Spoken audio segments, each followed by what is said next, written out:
મુખ્યમંત્રી જૂનાગઢમાં વિકાસ કાર્યોના લોકાર્પણ બાદ સાસણગીરમાં પહોંચ્યા હતા ત્યારે ગઈકાલે રાત્રે સદનમાંથી મુખ્યમંત્રીએ બહાર નીકળીને એક કોમન મેનની જેમ બજારમાં તેઓ લોકોને મળ્યા।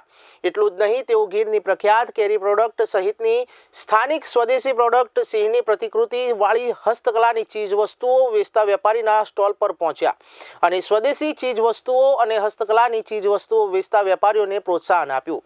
ત્યાંથી આગળ વધીને મુખ્યમંત્રી માર્ગમાં લોકોને મળ્યા ત્યારે લોકોના ખબર અંતર પૂછી તેમની સાથે વાતચીત પણ કરી। વડાપ્રધાનની સાસણની મુલાકાત બાદ સાસણમાં સતત પ્રવાસીઓનો વધારો થઈ રહ્યો છે અને સાસણ આજે વિશ્વના પ્રવાસન નકશા પર અંકિત થઈ રહ્યું છે અને તેની સાથે સિંહ સંવર્ધનમાં સૌની સહભાગિતા સહિતની ગૌરવભરી ગાથા જાણીને મુખ્યમંત્રીએ રાજીપો વ્યક્ત કર્યો હતો। મુખ્યમંત્રીએ વિદ્યાર્થીઓ બહેનો સાથે પણ સંવાદ કરીને તેમને શુભકામનાઓ પાઠવી। પ્રવાસીઓ અને સ્થાનિક વેપારીઓને મળીને લોકલાગણીની સ્વીકારી મુખ્યમંત્રીએ તેમની સાથે બેસીને ચા પણ પીધી હતી।